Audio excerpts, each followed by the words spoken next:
Lagi sama guru di sini. Gue mau nanya dikit ya. Om Guru mau nanya boleh? Silakan Mas Bro.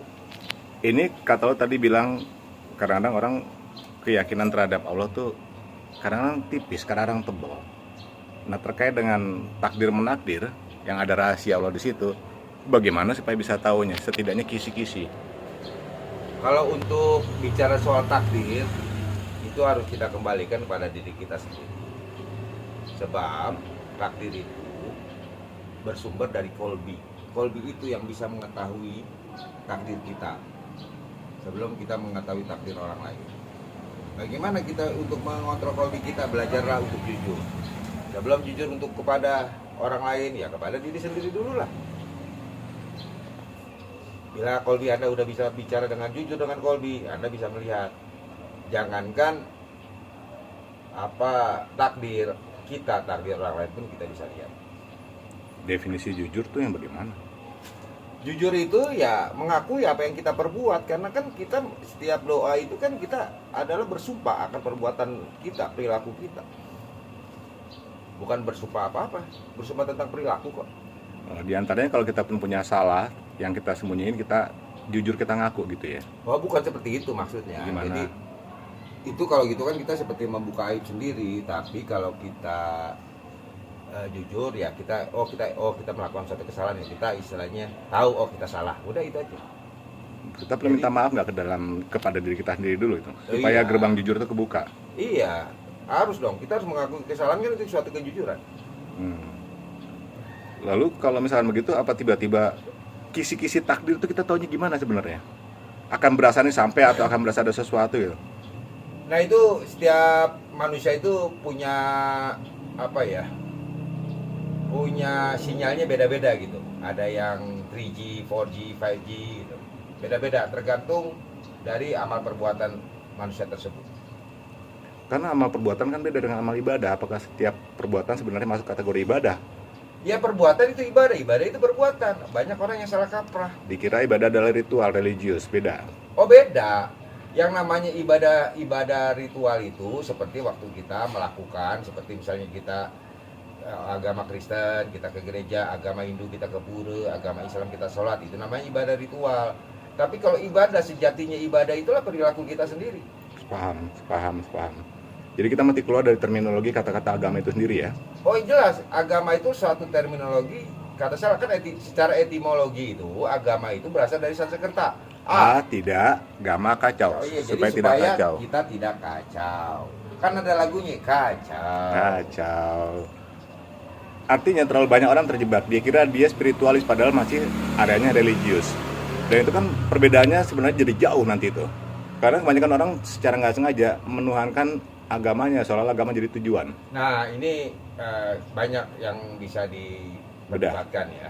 Kalau misalnya bicara spiritual, religius itu kan hanya masalah kata-kata. Yang bisa menilai spirit manusia itu spiritualis atau tidak adalah bukan orang lain, tapi diri dia sendiri.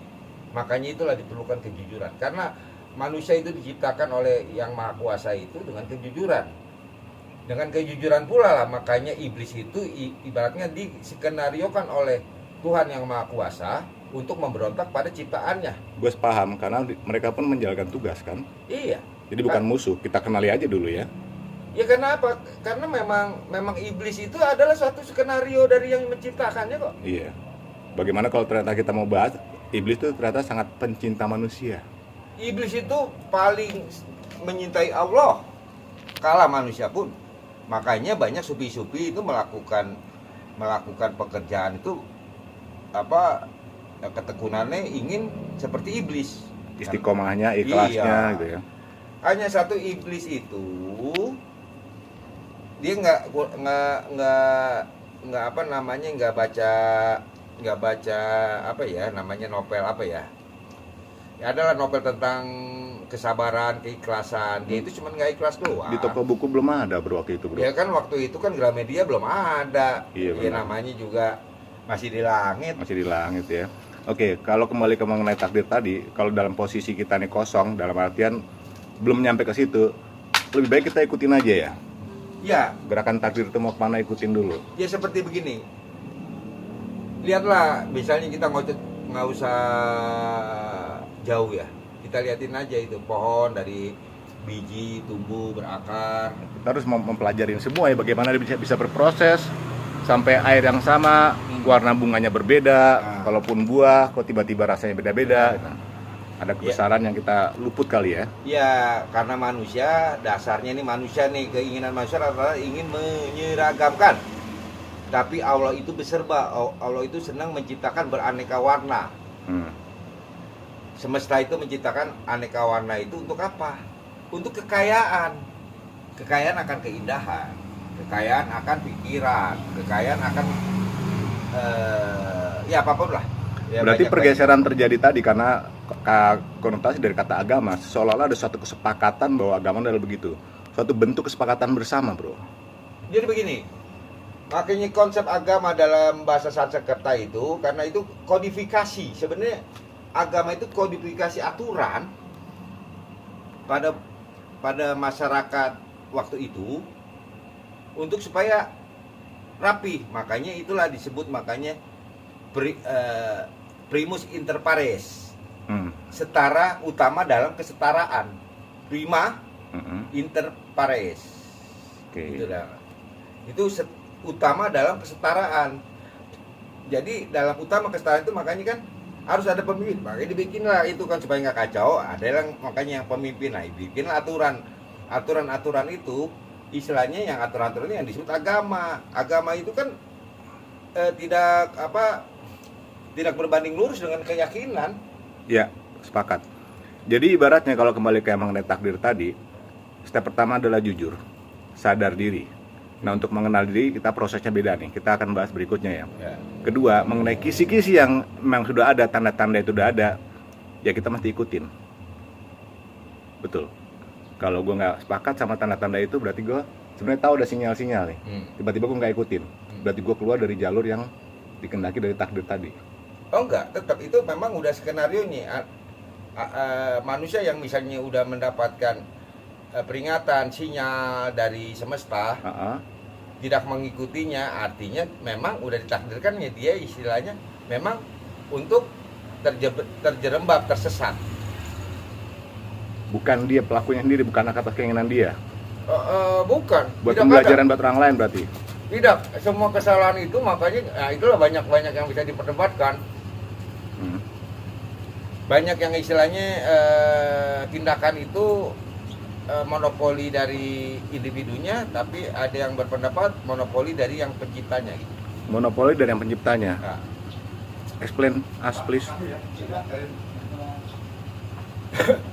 Jadi begini, kalau secara gamblangnya itu, kalau di dalam semua kepercayaan adalah, saya sudah beberapa keyakinan saya teliti itu, saya riset, memang semuanya memang menganggap ya sudah diskenariokan kehidupan itu. Sebelum kita diceritakan udah ada itu ceritanya.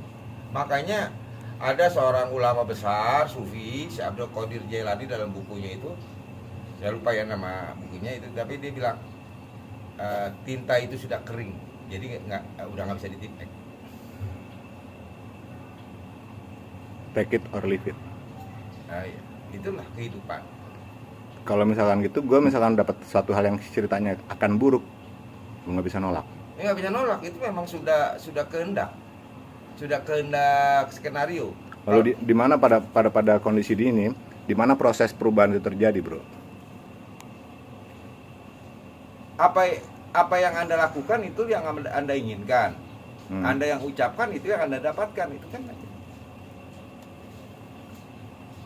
Ini kayaknya udah mengarah pada saat lo mendengarkan diri lo sendiri, jujur pada diri sendiri, maka informasi dari Yang Maha itu datang. Oh iya. Pada saat itu lo bertindak berdasarkan informasi tadi. Iya, betul. Kalau pada saat dia bertindak tanpa dasar informasi tadi, prasangka dia, kan timbul kesalahan di situ, bro. Oh, itu bisa untuk menjelaskannya harus ada ada beberapa bagian yang harus terpisah. Enggak, kita bisa bahas sekarang ya. Oh. Oke, tapi ini lumayan, ini udah cukup membuka. Coba nanti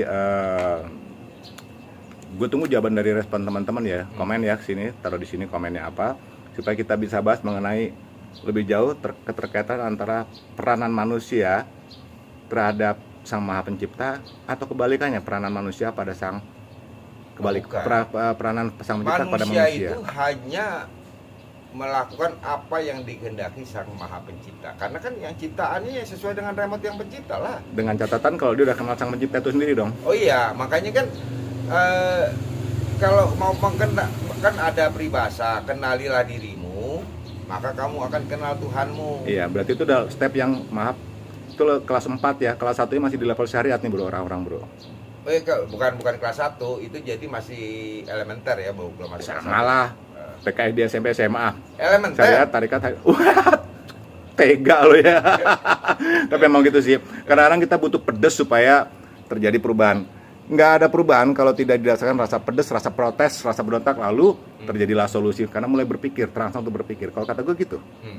Adanya proses berpikir, ada mempertanyakan. Nah itulah proses terjadi. Mudah-mudahan dari kalimat-kalimat yang keluar dari bahasan kita ini merangsang orang untuk berpikir, mencari tahu.